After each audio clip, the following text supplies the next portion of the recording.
The morning of July 14th, 1944, General Omar Bradley stood in a Norman pasture, watching a Sherman tank aim its bow at a 12-foot wall of earth, roots, and vegetation that had been killing American soldiers for 6 weeks straight. The tank's engine roared, steel prongs mounted to the front bit into the hedgerow like a fork into meat. The entire wall exploded outward in a spray of dirt and shattered branches. The Sherman burst through to the other side in 4 seconds flat. Bradley turned to the sergeant standing beside him and asked a question that had been haunting every commander since D-Day.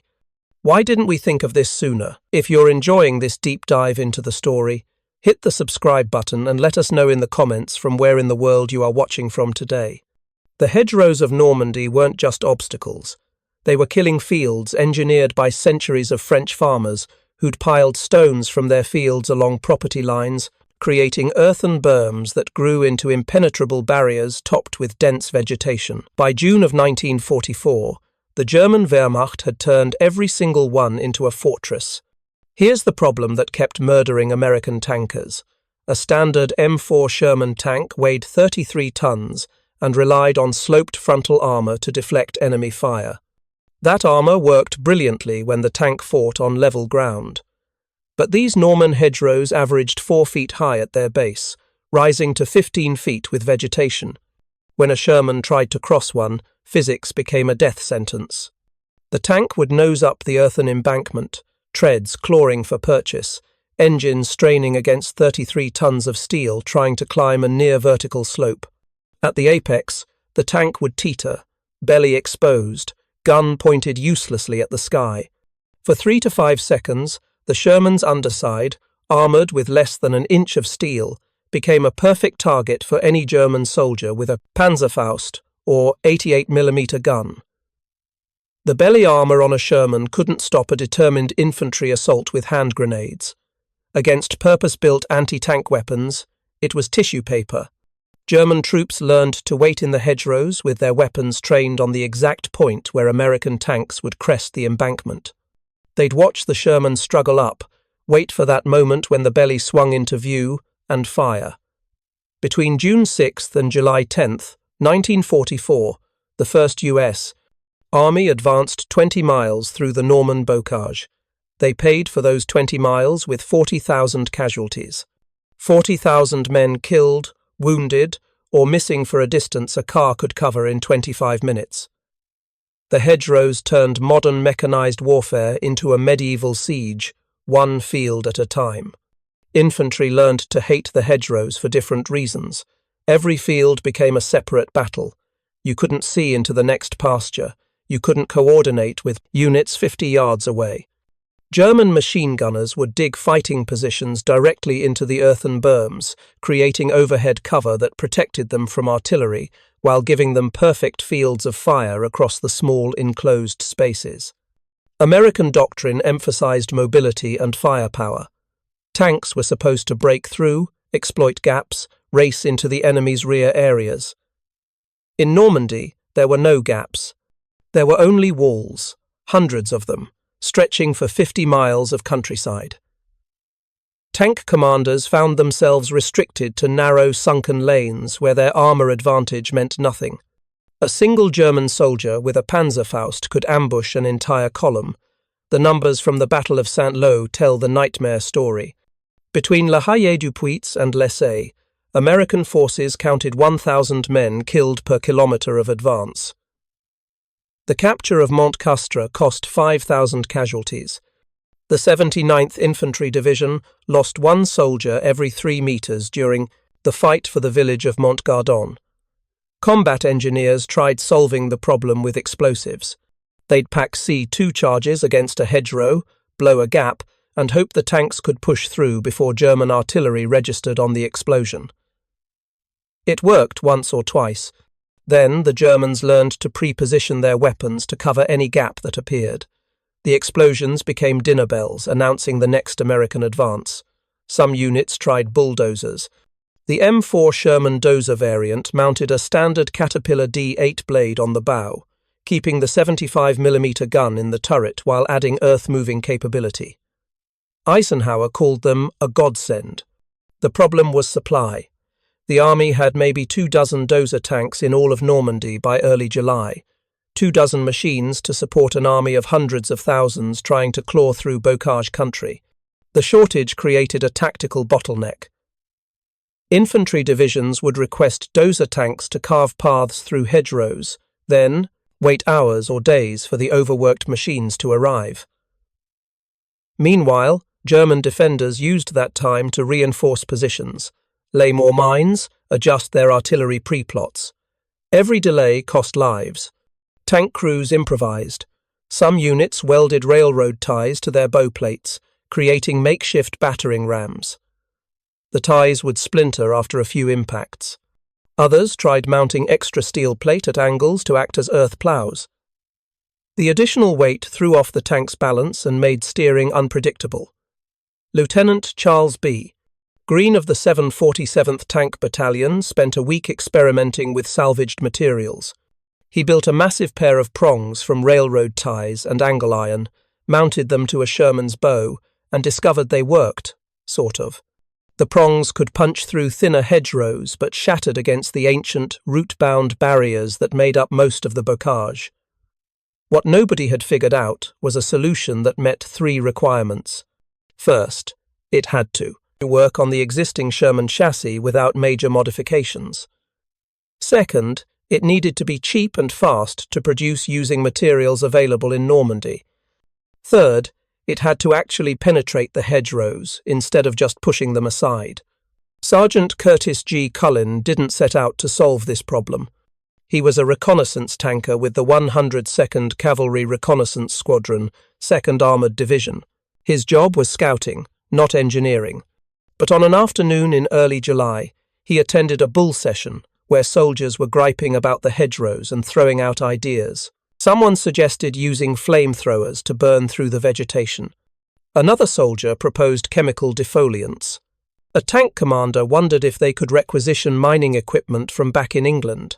Then a soldier from Tennessee, a hillbilly farm boy everyone called Roberts, made a suggestion that got laughed at immediately. Why don't we just put some saw teeth on the front of the tank and cut through these hedges like we're mowing hay? The room laughed because Roberts made it sound simple, and nothing in Normandy was simple. But Culin didn't laugh. He'd grown up in Cranford, New Jersey, working on cars and machines, fixing things with whatever tools were available. Roberts's idea had something the other suggestions lacked. It addressed the actual physics of the problem. The hedgerows weren't solid. They were earth and root networks held together by centuries of compaction. You didn't need to blow them up or push them aside. You needed to tear them apart from the inside, separate the earth from the roots, create a path by disrupting the structural integrity of the berm itself. That night, Culin walked along the beach at Omaha.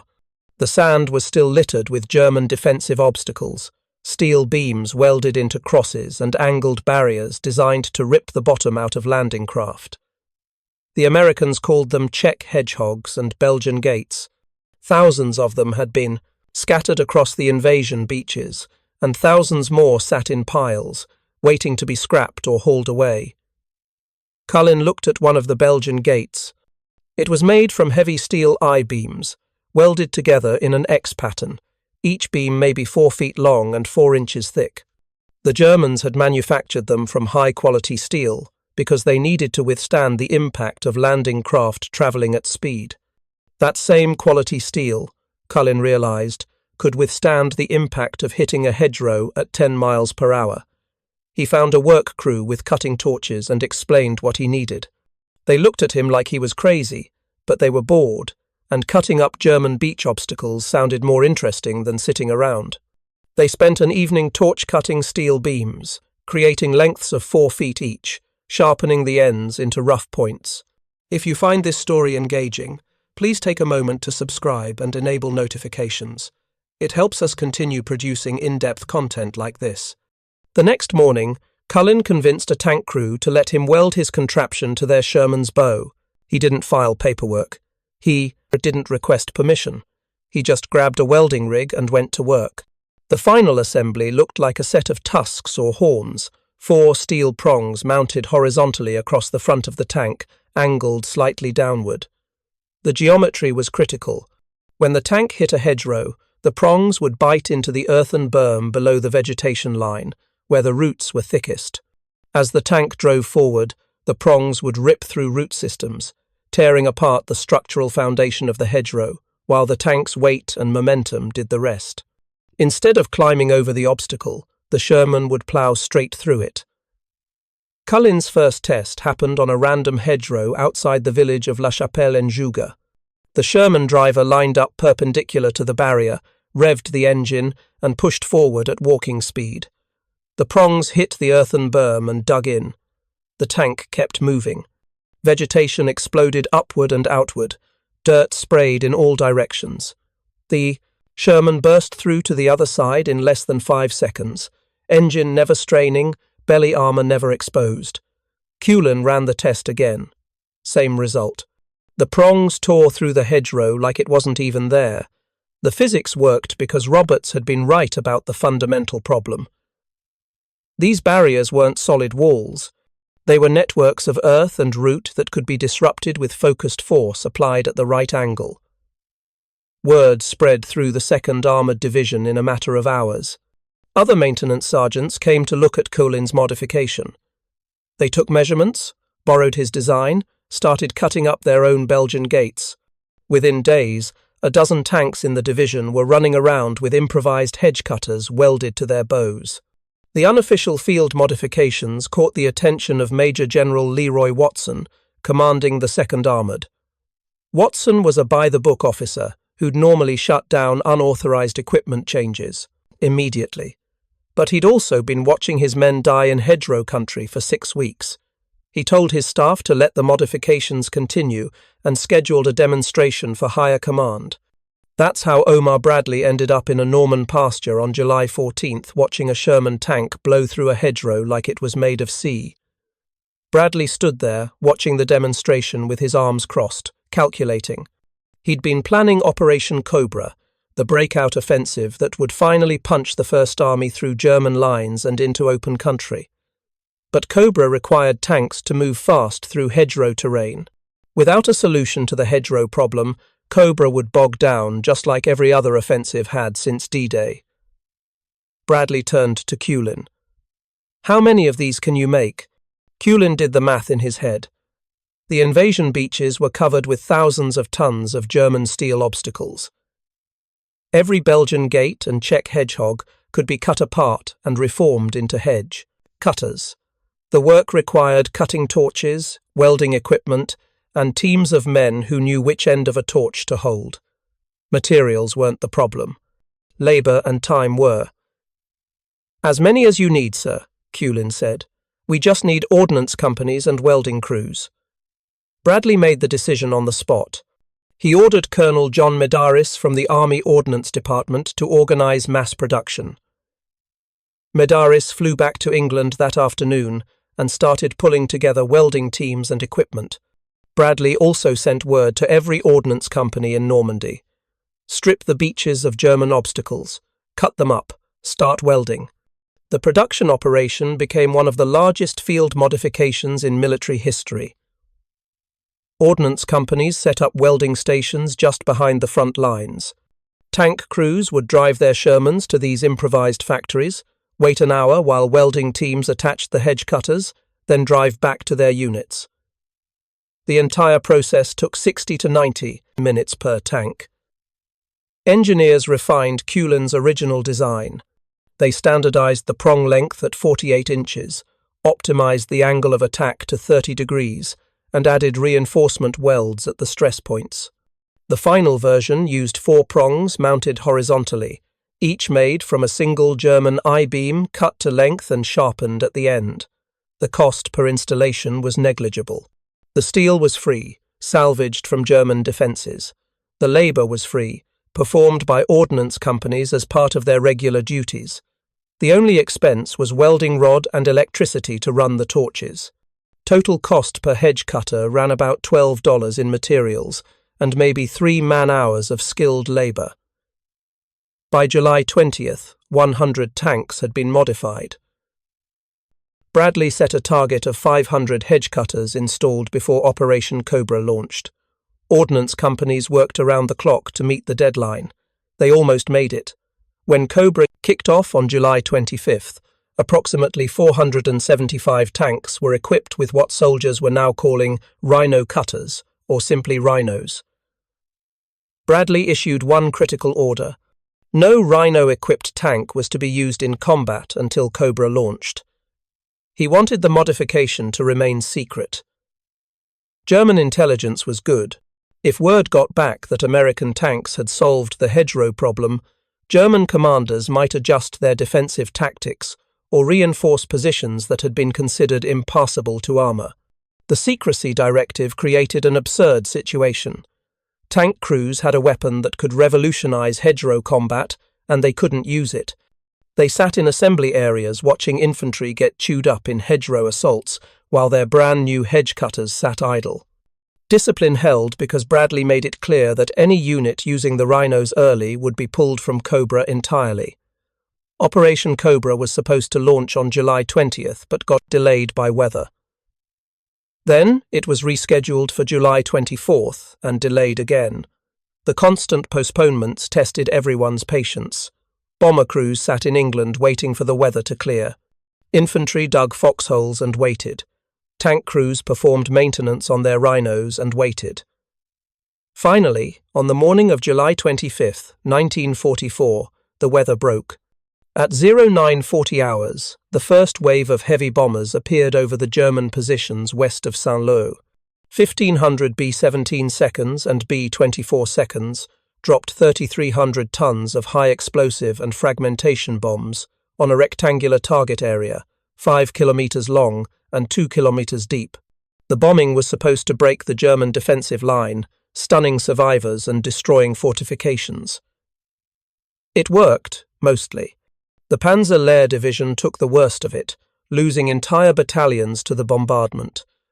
But some bombs fell short, killing American troops waiting in their jump-off positions. Lieutenant General Leslie McNair, commander of Army Ground Forces and the highest-ranking American officer in the European theatre, died when a bomb landed in his foxhole. The friendly fire casualties were tragic and infuriating. 111 dead, nearly 500 wounded, all from American bombs. But Bradley had no choice except to continue. The plan was in motion. At 1100 hours, infantry from the 9th, 4th, and 30th Infantry Divisions jumped off, attacking through the smoke and debris of the bombardment. The first day went poorly. German survivors fought from isolated strongpoints. The bocage terrain still channeled American movements into predictable routes. By nightfall on July 25th, 7 Corps had advanced maybe 2,000 meters. Progress was slow, casualties were mounting, and Bradley faced a decision. Commit his armor or wait another day for the infantry to fully crack the German line. Major General J. Lawton Collins, commanding 7th Corps, believed the German defense was broken, even if it didn't look that way. The survivors were fighting hard, but they had no coordination, no reserves behind them. Collins argued for unleashing the armor immediately. Every hour of delay gave the Germans time to reorganize. Bradley authorized the armor to attack on the morning of July 27th. The 2nd and 3rd Armored Divisions, equipped with their Rhino tanks, rolled toward the front lines. Lead elements reached the battle area by 0430 hours. This was the moment of truth. American armor had been restricted to roads and prepared gaps for 6 weeks. Now they were about to drive cross-country through bocage terrain that had been considered impassable. The 82nd Reconnaissance Battalion led the advance. Their M8 armoured cars and M5 light tanks fitted with smaller versions of the hedge cutters. They hit the first hedgerow at 0500 hours. The prongs bit into the earthen berm. The vehicles tore through. They reached the second hedgerow 90 seconds later and ploughed through that one too. Behind them came Combat Command B of the 2nd Armoured Division, 30-ton Shermans bristling with hedge cutters. They smashed through hedgerow after hedgerow like a steel avalanche. German troops in defensive positions suddenly found American tanks appearing from directions they'd considered impossible. Hedgerows that should have channeled the attack into killing zones were being bypassed entirely. The psychological impact on German defenders was devastating. For 6 weeks, they'd relied on the bocage to break up American attacks, force the enemy into predictable routes, allow German infantry and anti-tank teams to fight from prepared positions. Now that advantage was gone. American tanks were everywhere, bursting through hedgerows, flanking positions that should have been secure. Lieutenant Colonel John Merriam, commanding the 82nd Reconnaissance Battalion, described the breakthrough in his after-action report. His unit advanced 8 miles in the first 6 hours, a distance that would have taken 3 days in June. They bypassed German strongpoints, severed communication lines, and created chaos in the enemy rear area. The Rhino cutters turned reconnaissance into exploitation. By July 28th, organized German resistance in the Savin Corps sector had collapsed. The 2nd Armoured Division captured the key road junction at Cannassy. The 3rd Armoured Division pushed through Marigny. What was supposed to be a methodical advance through prepared defences turned into a rout. German units that tried to hold their positions found themselves surrounded and cut off. Those that retreated discovered American armour had already reached their planned fallback lines. The breakout from Normandy had finally begun. On July 29th, Combat Command B of the 4th Armoured Division seized Coutances, a major crossroads town that controlled routes into Brittany. On August 1st, the 3rd Army under General George Patton became operational, pouring through the gap created by 7 Corps. The war of attrition in the hedgerows ended. The war of movement across France began. Historians later calculated that the Rhino modification reduced the time required to breach a hedgerow by 70 to 80%. A hedgerow that previously took 30 minutes to cross, with engineers placing explosives while infantry provided covering fire and tanks waited for a cleared path, could now be penetrated in under 10 seconds by a single Rhino tank leading the way. The casualty reduction was harder to quantify, but no less significant. Tank crews no longer exposed their belly armour while climbing hedgerows. Infantry didn't have to assault prepared German positions frontally because tanks could now flank through adjacent fields. The entire tactical problem that had defined combat in Normandy from June to July was simply eliminated. General Dwight Eisenhower, Supreme Allied Commander, saw the Rhino tanks in action during a visit to the front in early August. He watched a Sherman punch through 3 hedgerows in succession without slowing down. Eisenhower turned to his aide and said, "This should have been obvious." The comment was telling. The solution had been obvious, at least in hindsight. French farmers had been dealing with these hedgerows for centuries. They knew the root systems could be disrupted. American farmers would have known the same thing. But military planning takes place in offices far from the battlefield. Staff officers in England studied maps and aerial photographs that showed the hedgerows as thin lines on paper. Nobody anticipated they'd be 12 to 15 feet of earth, root, and vegetation dense enough to stop a tank. The after-action reports and intelligence assessments all missed it because intelligence focused on German forces, not terrain. Bradley later wrote that the failure to anticipate the hedgerow problem was one of the biggest oversights of the Normandy invasion.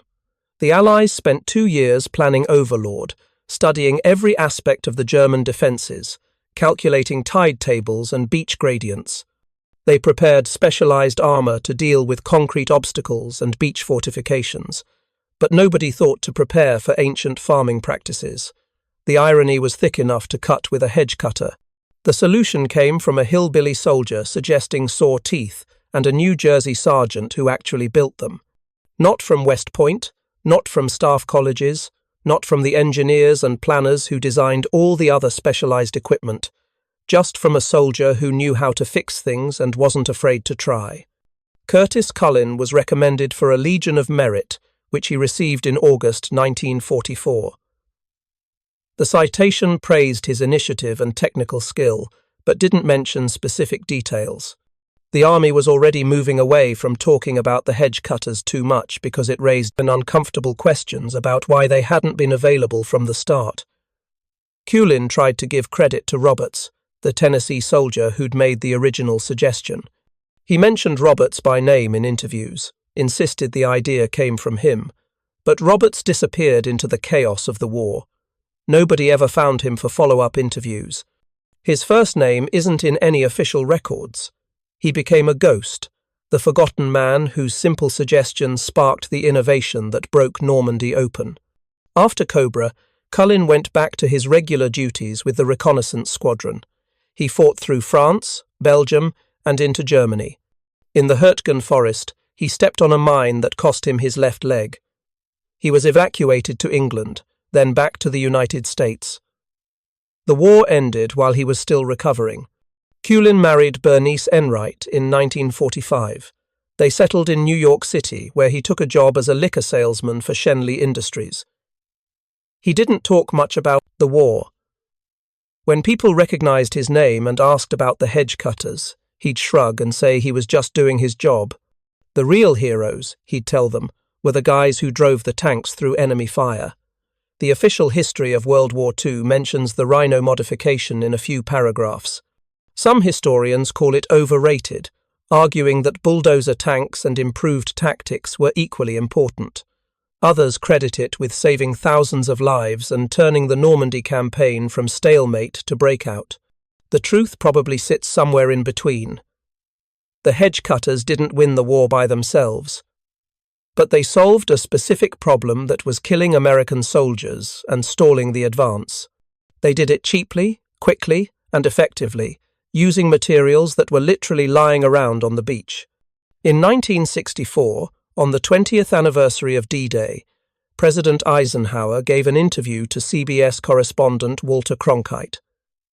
They stood in Normandy hedgerow and country, and Eisenhower told the story of Culin's invention.